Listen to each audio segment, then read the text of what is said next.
Pour toucher mes mollets, en quelle position? À moins que je sois accrochée sur une échelle ou au plafond, je suis assise. Hein. Une fois, il m'a montré une vidéo pornographique dans son bureau. Il a tourné son écran d'ordinateur, j'étais assise donc, en face de son bureau. Et j'ai vu donc, sa compagne faire une fellation à un homme qui filmait donc, lui. Une plaisanterie peut être mal interprétée, c'est des choses que l'on peut voir aussi. Hein.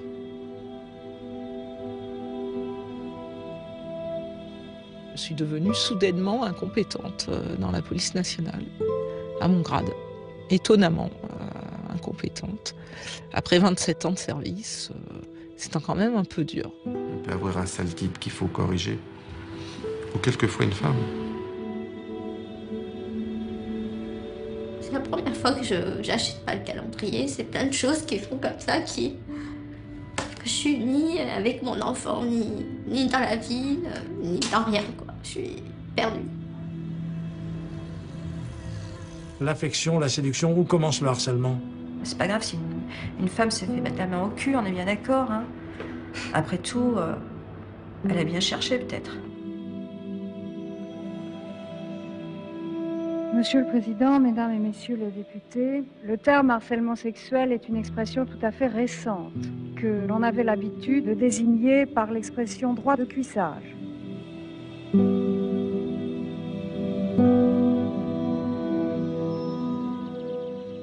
20 ans après la première loi qui sanctionne le harcèlement sexuel, on estime que plus de 200 000 personnes sont confrontées à ce délit destructeur chaque année.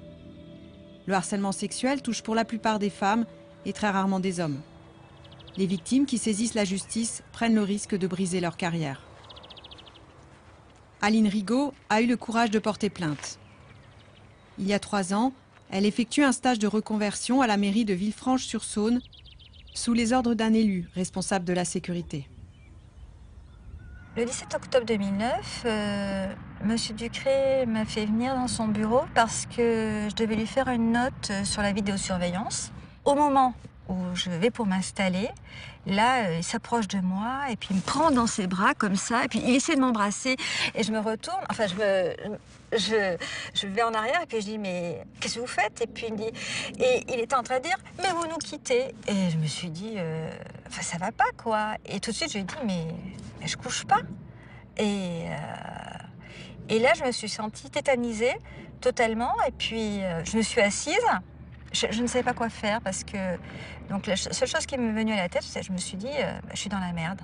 Gérard Ducré est aujourd'hui âgé de 68 ans. C'est ce qu'il convient d'appeler un notable, secrétaire d'État au tourisme sous Giscard, actuellement député du Rhône et maire adjoint UMP à Villefranche, chargé de la sécurité. Au moins 3 femmes ont fait état de harcèlement, une seule est allée jusqu'à porter plainte.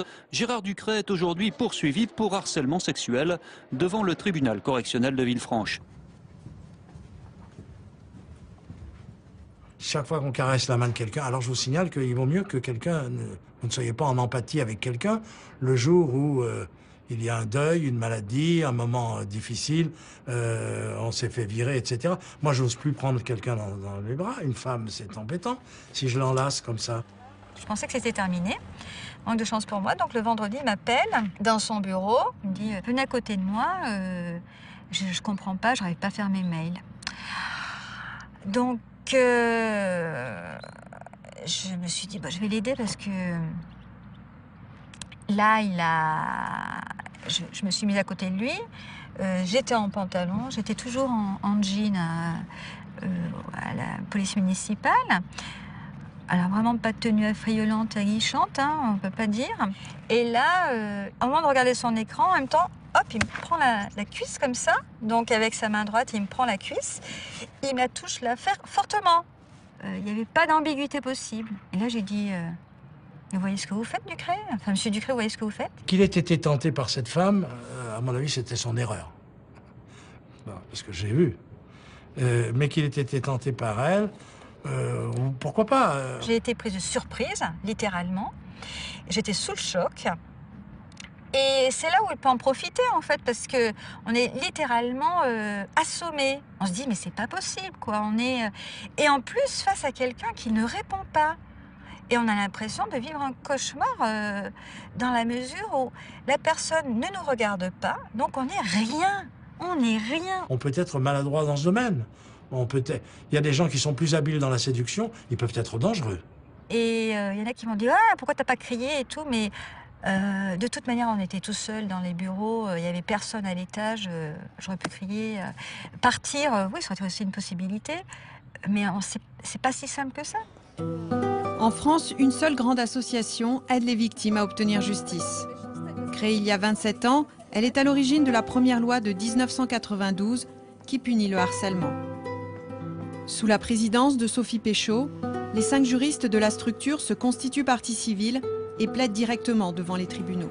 Moi, ce qui en ressort à chaque fois que je rencontre une femme victime, c'est que c'est elles les guerrières et que tu es forcément obligé de les suivre, tu ne peux pas les laisser tomber. Depuis que je travaille à la VFT, je ne sais pas combien de fois j'ai proposé à des députés, à des sénateurs, à des chefs d'entreprise. Je le dis tout le temps, venez passer une journée avec nous à l'association, venez rencontrer les victimes, elles vont vous raconter elles-mêmes ce dont il s'agit, elles vont vous raconter elles-mêmes ce qu'elles ont vécu. Évidemment, tout le monde se débine. J'ai jamais vu personne accepter cette invitation. Je pense que... Et officiellement, en 2010, sur le millier de plaintes déposées, seuls 35 ont abouti à des condamnations. Marilyn Baldex s'occupe de la procédure de Manon, qui témoigne sous anonymat pour éviter les représailles.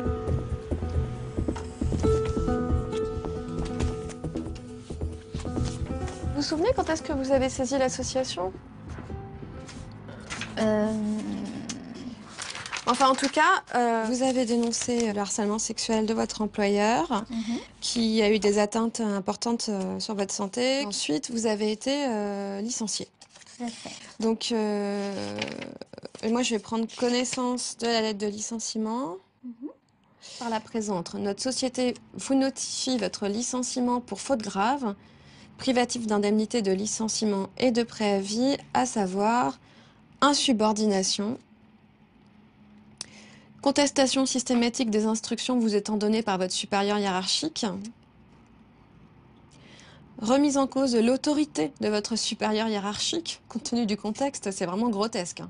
Dans un grand nombre de cas, le harceleur n'a aucunement l'intention de coucher ou d'obtenir quoi que ce soit à caractère sexuel. Il a un comportement qui, lui, est connoté sexuellement, un ensemble de propos, d'actes, de gestes qui sont connotés sexuellement, mais qui n'ont d'autre objectif que de vouloir humilier, de vouloir atteindre dans l'intimité, de vouloir dire bah, c'est moi le plus fort, je vais pouvoir tester tes limites sans que tu ne puisses protester. Ils ne sont pas dans la recherche d'un acte sexuel. Aline Rigaud savait que dénoncer le harcèlement gâcherait sa carrière. Tous les élus de la région ont soutenu leur confrère Gérard Ducret. Et il n'a jamais dit qu'il avait été attiré par moi. Donc, je pense sincèrement que, tout comme tout chasseur, je dirais, il voit une proie, c'est-à-dire qui correspond à ses critères, femme seule d'un certain âge, en situation professionnelle incertaine, avec des enfants à charge, donc pas de fric sous-entendu pour payer les frais d'un avocat, qui ne saura pas peut-être et qui n'osera pas se défendre. Voilà la proie. J'en ai trouvé une et j'y vais. Bien fait, hein. Et il y a l'Algérie dedans. Un harceleur n'a pas forcément l'image qu'on s'imagine d'un prédateur. Cet homme s'estime victime d'une machination menée par son ancienne secrétaire qui l'attaque en justice.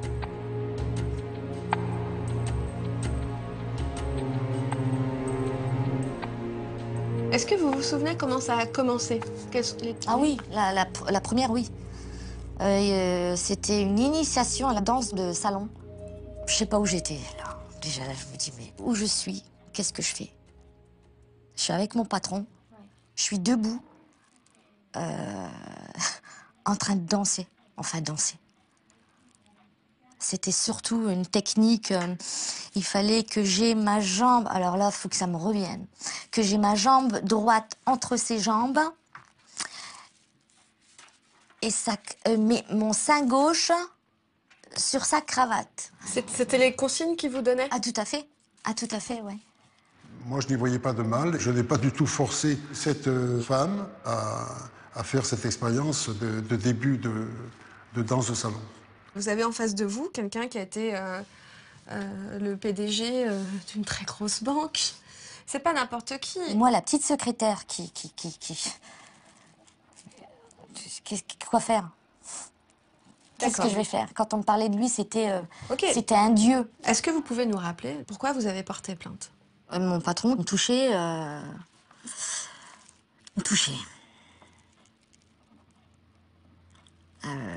Les seins, le cou, les jambes, les mollets. Si un jour que je lui touche la jambe, si elle ne refuse pas cette approche, c'est qu'elle y consent. D'ailleurs, je lui ai fait un mail, il me semble, un jour, en lui disant ça. Un peu dans le style l'homme propose, la femme dispose. Et qui ne dit mot consent, c'est-à-dire que si elle refuse pas, si elle ne dit pas d'arrêter, si elle ne repousse pas une main, c'est qu'elle accepte que cette main la touche. Il a empoigné mon sexe, il a serré avec sa main et... J'ai eu mal. Il a pris son manteau, sa mallette et il est parti sans un mot.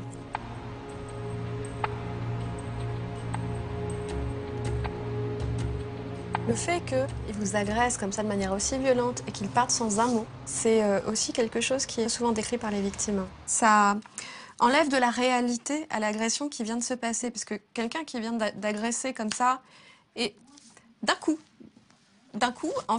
à un instant T, c'est un agresseur, à un instant T plus 1, ça redevient un supérieur hiérarchique avec son manteau, sa mallette.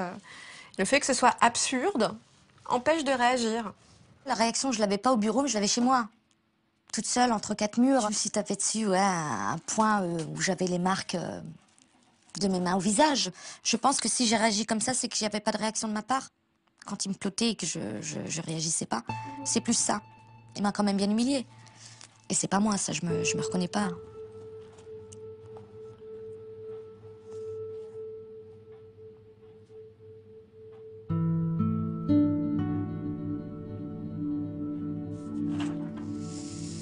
Depuis 3 ans, Najat est plongée dans un sentiment de culpabilité. Sa passivité provient d'un stress extrême.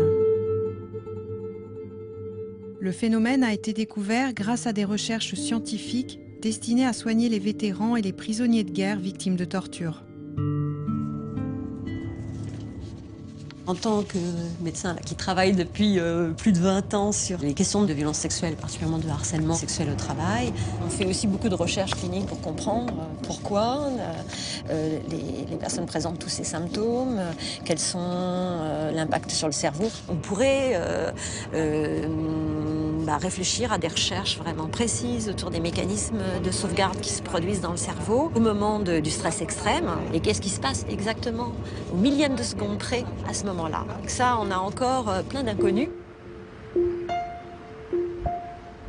Une étude scientifique publiée dans la prestigieuse revue internationale Science vient de révéler les traumatismes au niveau du cerveau, tant sur la mémoire que sur l'impossibilité de réagir. L'expérimentation a été menée sur des souris.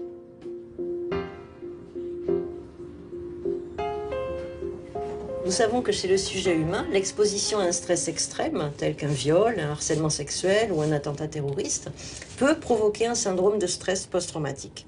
Mettez-vous à la place de la souris. Imaginez-vous qu'un jour, vous rentrez dans une pièce ouverte de laquelle vous ne pouvez pas sortir, vous entendez une sirène. Si l'expérience de stress a été trop intense et qu'en plus elle a été combinée à une sécrétion excessive de l'hormone de stress, alors vous allez développer un syndrome de stress post-traumatique. Si bien que vous allez exprimer une réponse de peur en entendant la sirène.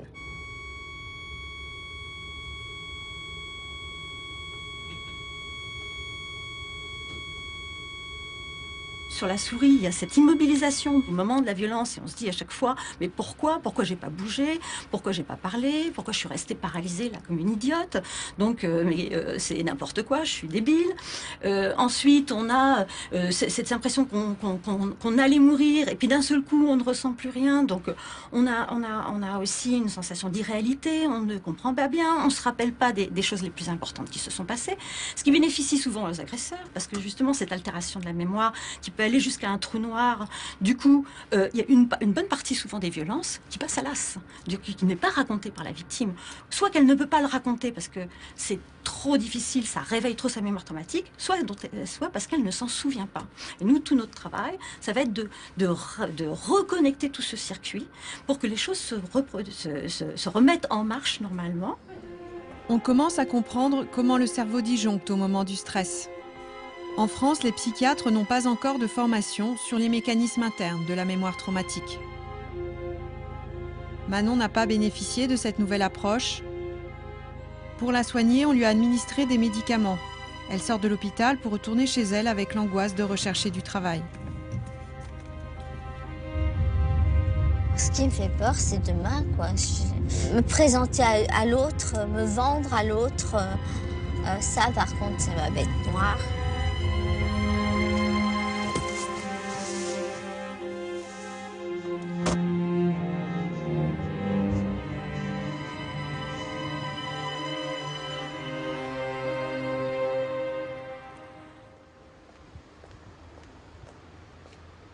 Mon fils a fait un coma diabétique. Je me sentais particulièrement faible.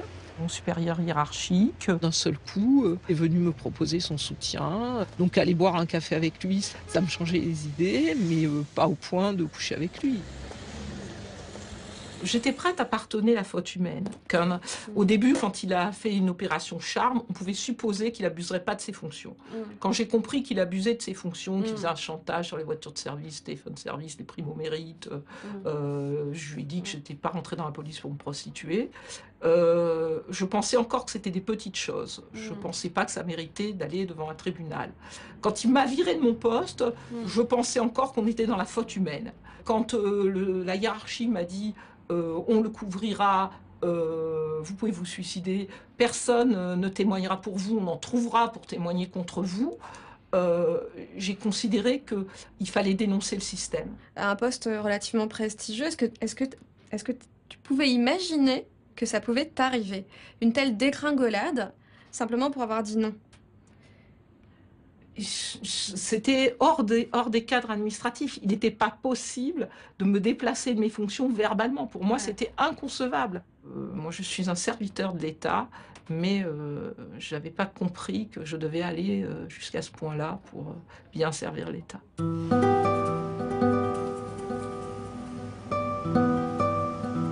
Sophie n'a reçu aucune aide du ministre de l'Intérieur, Claude Guéant, qui était son supérieur hiérarchique. Normalement, ces frais d'avocat devaient être payés par l'État dans le cadre d'une protection judiciaire accordée à tous les fonctionnaires. Son harceleur en bénéficie, mais pas elle. De son côté, la VFT a écrit au ministre, mais la lettre est restée sans réponse. On va forcément y arriver. On va y arriver parce que c'est juste.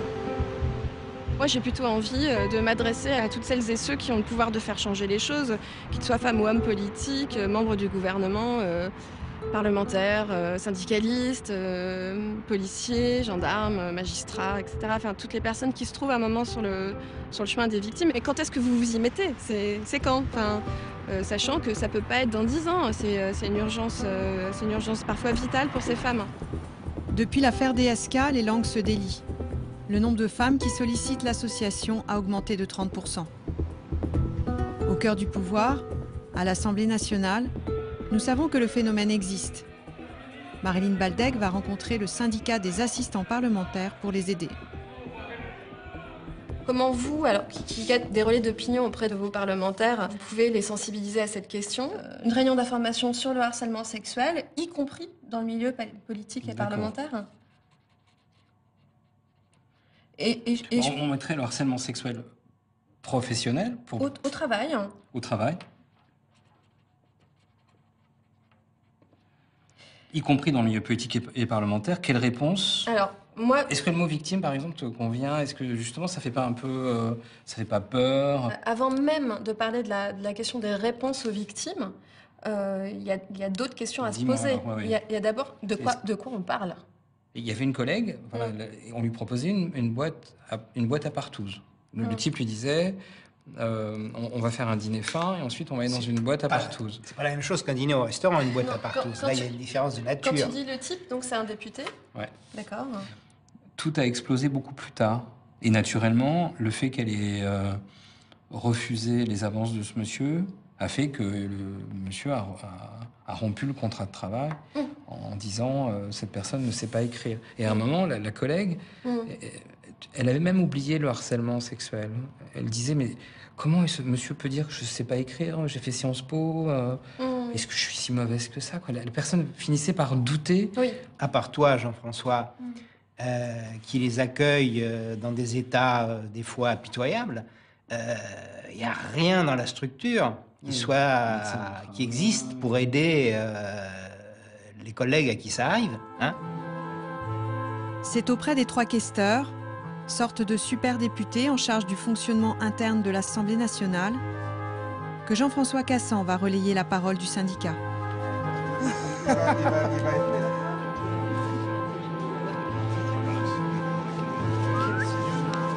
Crochet aussi, vous faites pas gauler vos places. Parce que vous êtes gentil.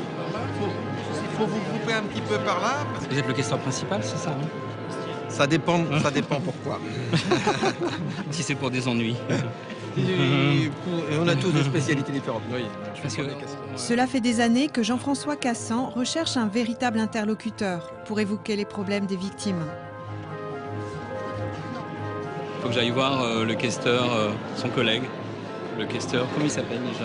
Comme ils sont 3, en fait, c'est assez facile de se renvoyer l'ascenseur. Ah oui, mais cette question-là, c'est pas moi, c'est l'autre. Et si on va voir l'autre, il dira ah non, c'est pas cette question-là je ne traite pas cette question, c'est mon collègue. Allez voir mon autre collègue qui dira non, c'est pas moi qui la traite cette question, c'est mon autre collègue. Voilà. Ouais, ça.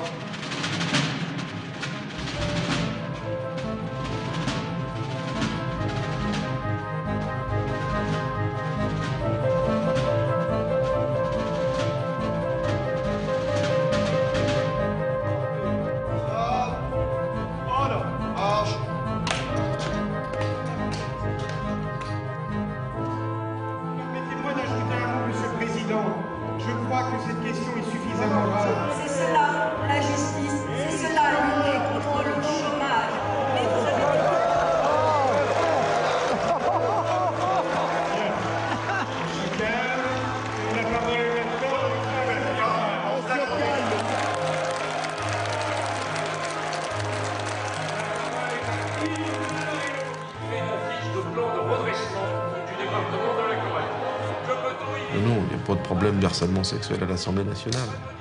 Si on avait connu ça, bien sûr qu'on serait dans une très grande réaction, très vive et très tonique. Avant d'être élue députée, Martine Billard avait toujours réussi à repousser des avances excessives par un coup de pied bien placé. Mais à l'Assemblée nationale, elle s'est rendue compte qu'il n'est pas évident de se défendre. Au début, bon, c'était ça, c'était des compliments sur le travail, bon, et ainsi de suite, bon, qui était assez surprenant, parce qu'en plus, on n'était pas du même bord, donc c'est toujours un peu surprenant. Puis c'est devenu de plus en plus insistant, et c'est effectivement passé à des choses plus personnelles, sur ma manière d'être, sur la personne, et ainsi de suite. Bon, juste que je vous dis, donc, à coller, quoi, à essayer d'arracher le fait de m'embrasser, et ainsi de suite. Bon, y compris devant d'autres collègues, hein. Je pense que ça devait l'exciter, en plus de se dire que s'il pouvait se payer une écolo féministe, je crois que c'était vraiment ça en plus. Moi, j'avais envie de taper, hein, franchement, je le dis, quoi. J'avais vraiment envie de lui taper dessus, quoi. Je pouvais pas. Je veux dire, étant un personnage public en tant que député, hein, vous l'êtes, donc vous savez que quand vous allez sur la place publique avec une telle affaire, vous savez pas comment ça se termine pour vous. En plus, moi, je me disais, mais si moi, en tant que député, il ose, hein, mais qu'est-ce qui se passe dans d'autres situations où il est en position d'avoir le pouvoir? Qu'est-ce qui se passe? Rappelez-vous du droit de cuissage. Le scandale, il n'est pas consubstantiel du XXIe siècle, ni même du XXe, mais il est très, très antérieur à tout ça. Donc, le roi faisait ce qu'il voulait, avec qui il voulait, comme il voulait. Chantal Joanneau a gravi rapidement les marches du pouvoir exécutif, comme conseillère du président de la République, secrétaire d'État, puis ministre, avant d'être élue sénatrice. Qui se méfiait de moi. J'étais quand même championne de karaté, dans l'équipe de France depuis longtemps. J'ai eu travaillé pour la police, donc forcément quelqu'un qui était peut-être moins malléable ou pas malléable du tout. Qu'est-ce qu'on vous dit si vous le dénoncez? On va dire que le ringard, c'est une chose, mais on va dire que vous voulez faire parler de vous, qu'on va vous culpabiliser parce que vous donnez une mauvaise image des politiques. Et qu'il y a déjà suffisamment de dénigrement à l'égard des institutions et des politiques. Si en plus vous donnez une mauvaise image, vous vous mettez au banc. Le harcèlement sexuel, ça a toujours existé. On en a pris conscience il y a quelques années. Et aujourd'hui, il faut faire très très attention. Parce que le moindre truc, il y a des gens qui sont conviviaux, qui plaisantent, qui machin. La plaisanterie peut être très mal prise et ça devient du harcèlement. Moi, je veux dire, à un moment donné, oh les gars, soyons cool, hein, vivons un peu tranquillement aussi. On ne va pas voir non plus systématiquement le mal. 95% des hommes politiques ne sont pas du tout comme ça. Simplement, il ne faut pas laisser passer les 5 ou 10% qui restent. Il ne faut pas secourir des petites velléités, il faut qu'ils comprennent qu'on va réagir. Comme les hommes réagiraient si on les agressait. Vous m'aviez préparé ça un peu tout à l'heure. Voilà, c'est ce que vous m'aviez demandé, donc j'ai fait. Le harcèlement sexuel au travail. J'ai vu que c'était 3 fois moins puni qu'un simple vol à l'étalage. Ben moi, je ne connais pas ça par cœur. Vous me l'apprenez. Je vais regarder. Il me semble que le harcèlement sexuel, dans la mesure où il est prouvé toujours, hein, parce qu'il faut toujours faire attention à l'interprétation, c'est un peu plus important qu'un vol à l'étalage. Donc ça serait bien de rectifier les choses. Vous en êtes sûr? C'est quelque chose que je ne savais pas, ça. Ça paraît incroyable. Non, mais c'est passible d'un an prison maximum et 15 000 € d'amende. Et le vol à l'étalage? 3 ans, 45 000 €. Ah oui, c'est trop invraisemblable. Qu'est-ce qui les gêne dans tout ça? Qu'est-ce qui gêne en fait toute notre représentation parlementaire dans l'idée de donner des droits effectifs aux femmes qui leur permettrait de mettre en cause un homme pour harcèlement sexuel. Jusqu'à la toute dernière réforme, le harcèlement sexuel, c'était le fait de harceler autrui dans le but d'obtenir des faveurs sexuelles. Rien n'indiquait en quoi consiste le fait de harceler autrui, ni les modes opératoires des harceleurs, ni les effets sur les victimes. Pourtant, le sénateur Pilet n'en démordait pas. C'était le plus ardent défenseur d'une loi trop imprécise. Je pense, et je ne suis pas le seul, toute la commission des lois l'a pensé, toute tendance confondue, qu'on a actuellement le meilleur arsenal juridique pour répondre aux objectifs qu'étaient les nôtres. J'ai derrière moi les magistrats qui vous disent tous de manière unanime, le texte qui existe, il est correct, ça suffit, et si on veut réprimer là-dessus, on peut. J'ai été suivi par l'unanimité des sénateurs, l'unanimité des députés. Je suis quand même en bonne compagnie. Une compagnie à 80% masculine. En 2010, François Pilet bloquait toute réforme en vue d'améliorer la définition du délit, avec l'accord du gouvernement représenté par Nadine Morano. L'association a écrit à Madame Morano. Ceci étant, cette lettre a été envoyée à toutes les parties concernées, puisqu'elle a été envoyée également au ministre de la Justice, qui était Madame Alliot-Marie. Elle a été adressée au président du Conseil constitutionnel, parce qu'on pensait déjà à l'époque que le délit de harcèlement sexuel posait problème au regard des principes juridiques garantis par la Constitution. Toutes ces personnes ont été informées des positions défendues par l'association sur la critique du délit. Madame Morano ne nous a pas répondu. Honnêtement, ça me dit rien cette lettre, parce que c'est pas des choses qui ont été évoquées lorsqu'on a réuni les associations. Hein. Ça me dit rien du tout. Avec le recul, je crois que, au-delà du phénomène de harcèlement sexuel qui sont lourdement sanctionnés aujourd'hui par notre législation, il y a à avoir, en termes d'éducation, une approche respectueuse. C'est ce que nous faisons à travers les guides que nous diffusons, pour le respect des genres. Compliqué tout ça. Mais rassurez-vous, sur le terrain, je crois que ça marche pas si mal. Et pourtant, seuls 3,5% des plaintes aboutissent à des condamnations. L'absence de sanctions profite aux harceleurs qui peuvent au fil du temps affiner leurs méthodes et accumuler les victimes selon un cycle de violence sans fin et toujours plus cruel.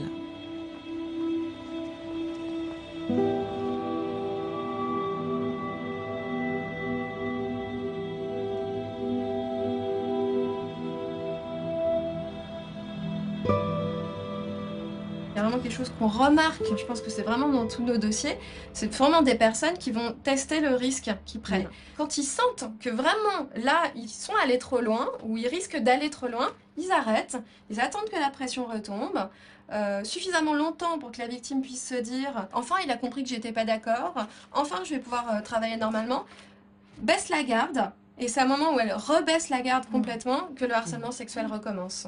D'ailleurs, c'est ce qu'on leur reproche à chaque fois. Mais pourquoi vous n'avez pas dénoncé plus tôt? Parce qu'il y a eu ces phases-là où ça allait mieux au travail. Je pensais qu'il avait compris. Et puis, on a plus classiquement la stratégie du bon copain au départ, la stratégie au contraire du tyran, enfin de la personne qui a un comportement tellement violent qui terrorise tout le monde et personne n'est en mesure de lui dire non. La stratégie du chantage au travail, la stratégie du brouillage de la norme, mais non, c'est pas du harcèlement sexuel, c'est juste pour rire, c'est toi qui n'as pas compris, c'est toi qui es coincé, etc. Décrypter les stratégies, ça nous paraît évident à nous parce qu'on traite toutes ces histoires, toutes ces situations. Mais bon, je me suis rendu compte hier dans le dossier que je plaidais à Nantes que c'est pas le cas. Que les juges vraiment écoutaient et on les sentait réfléchir en se disant « Ah d'accord, il n'est pas malade cet homme-là. » Eh ben non, il n'est pas malade, il sait très bien ce qu'il fait, il connaît bien la différence entre le bien et le mal et il choisit d'agresser, quoi.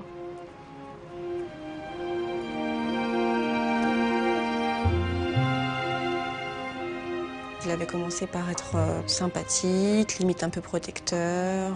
Puis, au fur et à mesure, il a commencé à s'intéresser de plus en plus à moi, jusqu'à me faire des propositions sexuelles. Ça a duré 1 an. Il y a des jours où il sentait plus que d'autres que j'étais particulièrement réticente et que j'aurais peut-être la force de le dénoncer, donc il me menaçait. Il m'a fait un signe comme ça. Il vous fait encore peur? Je sais qu'il me fera... Enfin, je pense qu'il me fera quelque chose, mais... il ne le fera pas lui-même. Donc là, on est à 2 ans. 2 ans plus tard. Dans votre dossier, qu'est-ce qu'on a? On a des mails pornographiques. Des mails carrément zoophiles, des mails coprophiles. Il avait pris l'habitude de siffler quand j'avais un mail sur ma boîte mail. On a la preuve que vous n'avez cessé de dire non. On a, pour parler d'un point de vue purement juridique, un dossier parfait. Et pourtant, tout premier dysfonctionnement, c'est que dans la mairie, vous n'êtes pas entendu. Je leur avais précisé que mon chef m'avait également proposé une arme en échange donc de mes faveurs sexuelles. Et donc ils ont exigé de moi que je récupère cette arme. Et c'est devenu donc la condition sine qua non pour que je puisse être extraite immédiatement du service. Donc ils m'ont invité à continuer à me faire harceler. Là c'est très simple. Quand vous avez une avalanche de mails grossiers, quand vous avez une avalanche de SMS, quand vous avez des poursuites automobiles, quand vous avez le fait qu'on vous téléphone tous les soirs, c'est facile, ça c'est des faits, c'est des faits matériels. N'importe qui compulserait votre dossier trouverait ça complètement dingue que la justice n'ait pas donné suite. Et donc pourtant il y a un classement sans suite. Le procureur a stoppé toute poursuite, estimant que la sanction pouvait être décidée en interne. Inadéquat envers moi. Ça méritait une révocation de la fonction publique, hein, très, très clairement. Il est toujours directeur de police municipale dans une autre commune. Oui. Mais comme il a été blanchi au conseil de discipline, officiellement... Aujourd'hui avait lieu le procès de Najat contre son directeur de banque, amateur de danse. Elle sort de l'audience, elle espère que la justice reconnaîtra enfin la gravité des faits. Pour vous, ça serait une victoire, cette condamnation pour harcèlement sexuel? J'ai reçu... En fait, non, j'ai été agressée. Ça représenterait quoi? C'est énorme, ça change tout. D'être reconnue... J'ai été agressée sexuellement, oui. Oui, oui. Les préjudices découlent à la fois des faits de harcèlement et d'agression sexuelle. Donc, comment départager et comment? Ils vont faire ça à la louche, hein, j'imagine. Comme d'habitude. La décision de justice est reportée à quelques semaines plus tard. Il a osé me dire au revoir. Ouais, j'ai répondu pervers. Oui, voilà. Ça fait du bien. Minimiser les faits permet aux magistrats de faire des économies de procédure. Les dépenses pour harcèlement coûtent moins cher que celles pour agression ou pour viol, qui demandent des expertises psychologiques. On nous a expliqué que le parquet travaille à flux tendu. C'est-à-dire qu'on sacrifie un petit peu la loi, l'application de la loi, et également la santé des victimes, tout simplement par des considérations d'ordre économique qui n'ont pas lieu d'être.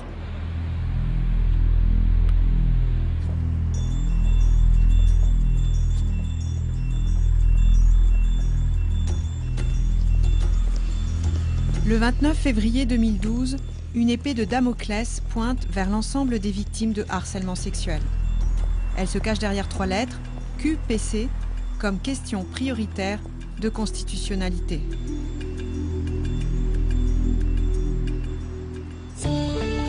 Inter 13. On n'a pas fini de mesurer l'onde de choc provoquée par la réforme constitutionnelle de 2008 et notamment la fameuse question prioritaire de constitutionnalité, car désormais, tout citoyen peut remettre en cause une loi votée et le Conseil constitutionnel peut l'abroger purement et simplement, même si elle est en vigueur depuis des années. C'est le dernier recours qui reste à Gérard Ducret. En appel, il a été condamné à 3 ans d'inéligibilité et à 3 mois de prison avec sursis.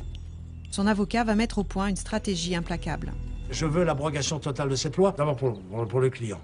Il est victime de la loi, qui est inconstitutionnelle, et il a été victime aussi de mauvaises appréciations faites par les juges. Voilà pourquoi nous allons devant le Conseil constitutionnel. Vous aussi, vous souhaiteriez que cette loi soit abrogée? Alors, nous, ce qu'on demande techniquement, c'est effectivement également l'abrogation de la loi. Sauf que M. Ducret demande qu'elle soit abrogée immédiatement, alors que nous demandons qu'elle soit abrogée dans plusieurs mois, donc que l'effet de cette abrogation soit différé, de sorte que le Parlement puisse réécrire le texte dans l'intervalle pour qu'il n'y ait pas de vide juridique. Si la loi est abrogée tout de suite, ce sont toutes les procédures en cours qui sont annulées. Et donc des femmes qui commencent déjà à nous dire ça fait 4 ans que je suis en procédure, que je me bats. Si demain ma procédure est annulée, ça aura été complètement vain et ça, c'est pas de la justice.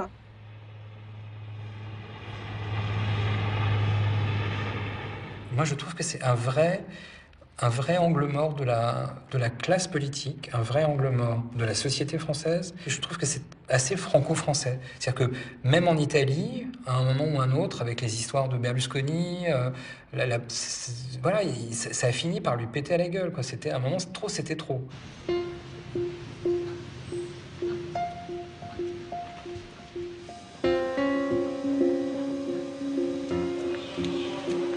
Aline Rigaud monte à Paris, inquiète. Le Conseil constitutionnel va statuer sur un problème de droit, indépendamment des faits qui ont permis de condamner Gérard Ducret. La raison pour laquelle vous allez me détester à la fin de cet entretien, c'est que dans un cas comme dans l'autre, que la loi soit abrogée immédiatement, que la loi soit abrogée dans 1 an pour laisser le temps au Parlement de relégiférer, dans tous les cas, votre procédure est abrogée. À vous. D'accord. Voilà, c'est là où je veux... C'est là où mes frais d'avocat, donc c'est bien, où je recommence et je paye 4 400 € de ma poche. Alors, le problème, c'est qu'on ne peut pas porter plainte pour des faits pour lesquels on avait déjà porté plainte. On ne peut pas réintroduire une instance... Donc en fait, je suis foutue. Sur un nouveau fondement. D'accord.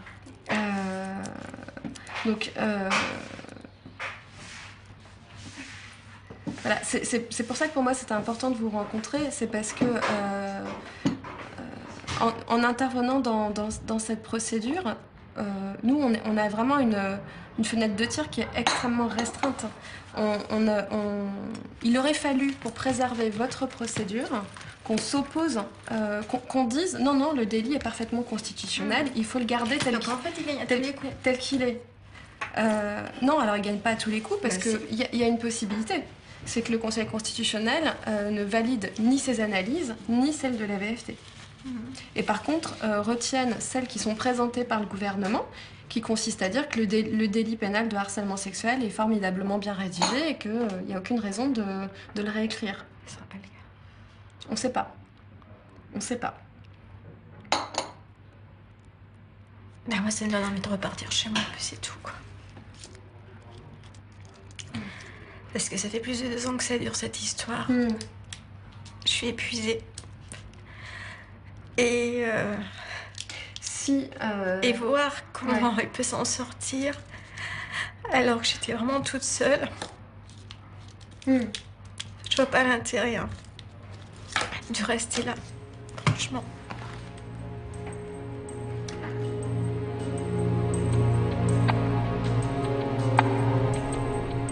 C'est en simple spectatrice qu'Aline Rigaud va assister à l'audience qui examine la loi sur le harcèlement.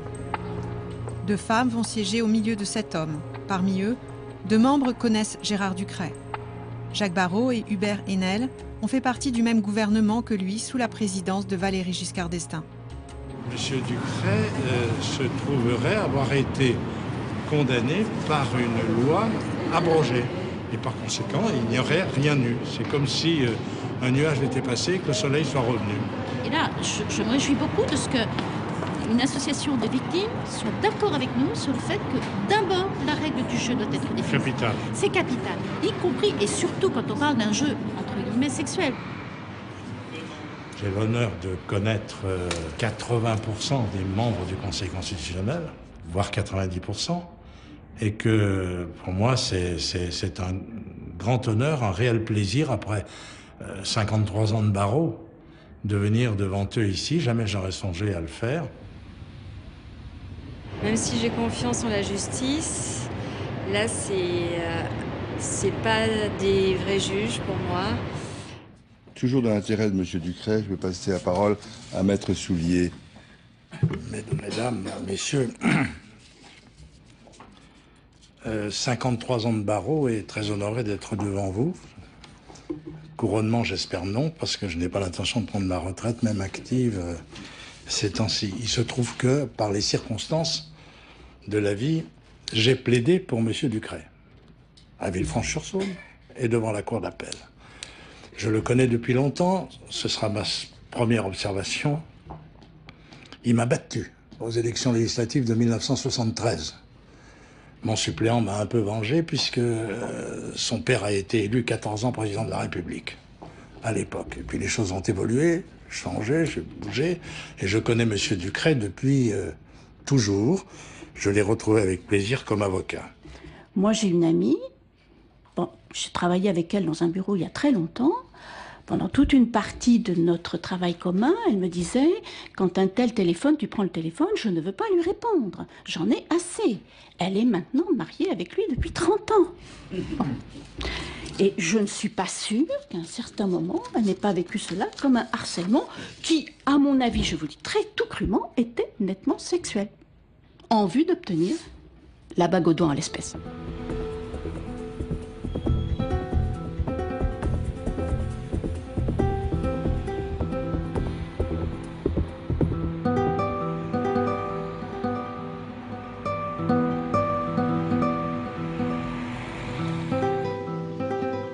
Quinze jours plus tard, le Conseil constitutionnel publie sa décision sur Internet.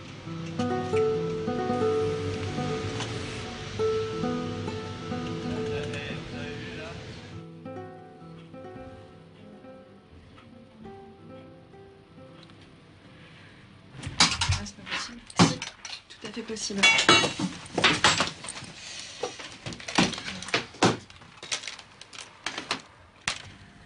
Alors, on se met sur le site du Conseil. Oh, punaise. Abrogation totale et immédiate. Oh, punaise, c'est pas vrai. C'est dégueulasse, c'est vraiment dégueulasse. Oh, putain.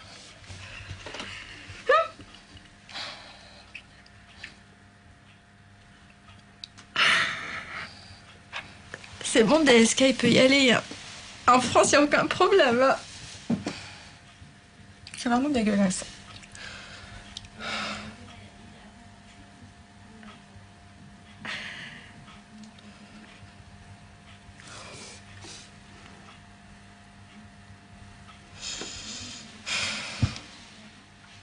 En plus, toutes ces femmes, ça va déjà qu'on a du mal à se faire entendre. Mais on n'a plus de recours. On peut dire, c'est à cause de moi que aussi que la loi est abrogée, quoi. Si j'avais pas porté plainte. Toutes nos affaires en harcèlement sexuel, elles tombent. Et les plaintes, c'est même pas la peine de les déposer. C'est la cata. Et ça veut dire quoi? Ça veut dire à partir de lundi, on prend notre téléphone et on appelle toutes les victimes. Ouais.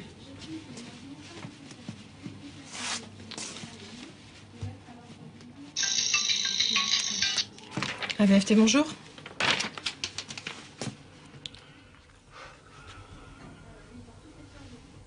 Les dispositions de l'article 62 réservent au Conseil constitutionnel le pouvoir de fixer la date de l'abrogation et de reporter dans le temps les effets. Oui. Donc il a le choix. Eh bien non. Ils ont le choix, ils ne le prennent pas. Difficile de comprendre une abrogation aussi immédiate, surtout quand elle concerne plus de 2000 victimes. Toutes les autres cours suprêmes du monde prennent le soin de motiver longuement et précisément leurs décisions.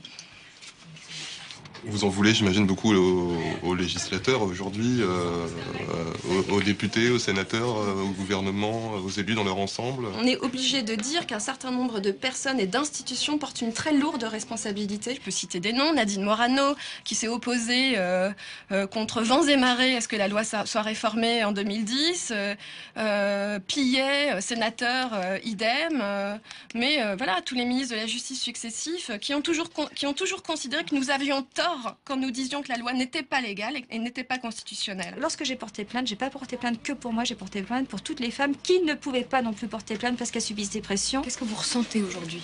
Je n'y crois pas, dans la mesure où on est en France en 2012. J'ai l'impression de me trouver dans un régime politique réactionnaire. L'actualité ce midi, c'est aussi la loi sur le harcèlement sexuel abrogée par le Conseil constitutionnel ce matin. Trop flou, toutes les procédures en cours sont annulées. Simplement été effacée du code pénal ce matin. La loi sur le Conséquence harcèlement terrible pour les sexuel, victimes. Les procédures en cours sont en quelque sorte annulées comme s'il ne s'était jamais rien passé. Je trouve ça d'autant plus injuste et choquant que sur d'autres décisions, je pense par exemple à la loi sur les OGM, le Conseil nous avait donné un délai pour pouvoir effectivement modifier la loi. Et en général, on donne un délai pour pouvoir modifier la loi. C'est même pas on est désolé, on est désolé, c'est méprisant comme mot. Non, on s'excuse. On s'excuse au nom de toutes les institutions parce que c'est pas bien ce qu'a fait le Conseil constitutionnel. Ça va?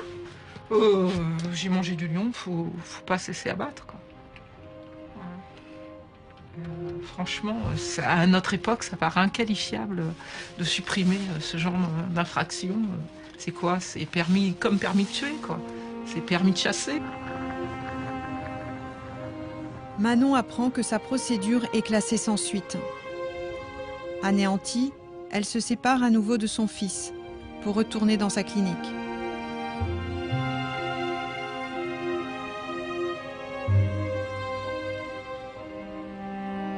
Après un parcours financier et juridique qui relève du meilleur entraînement de commando, on dit, madame, après tout ça, la justice a disparu. Le délit n'existe plus.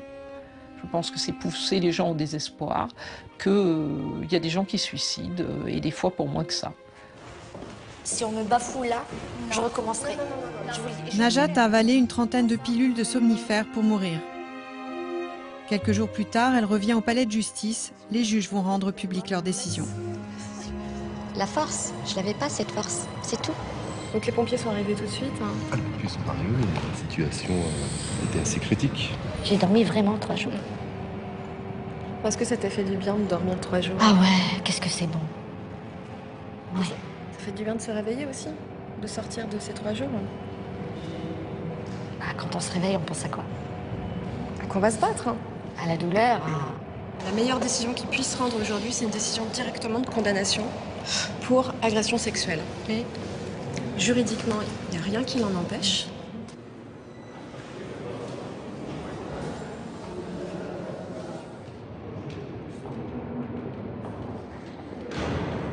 Puisque la loi n'existe plus, le tribunal déclare que toute la procédure est annulée.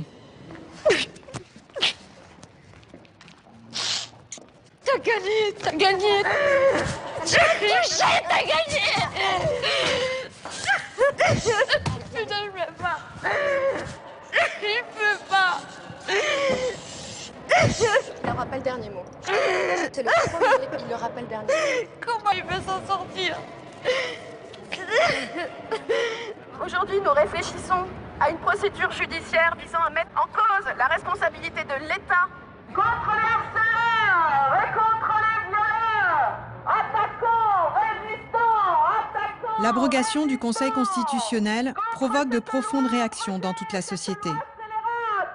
Et moi, je vois une seule raison, hein, c'est une décision de copinage. Il fallait éviter qu'il y ait des candidats aux élections avec l'étiquette infamante de poursuite pour harcèlement sexuel. C'est uniquement, c'est le seul motif, sinon on ne peut pas comprendre pourquoi ils se sont précipités. Nous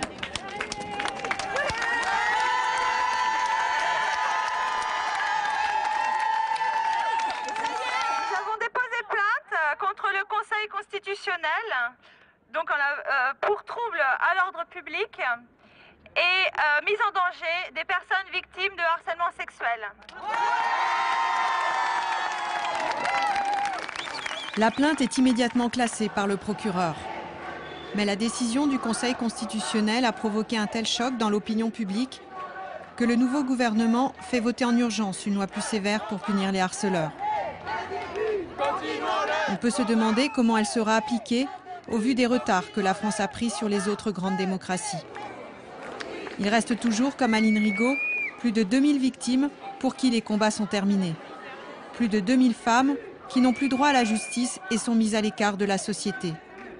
C'est à l'État français de prendre ses responsabilités.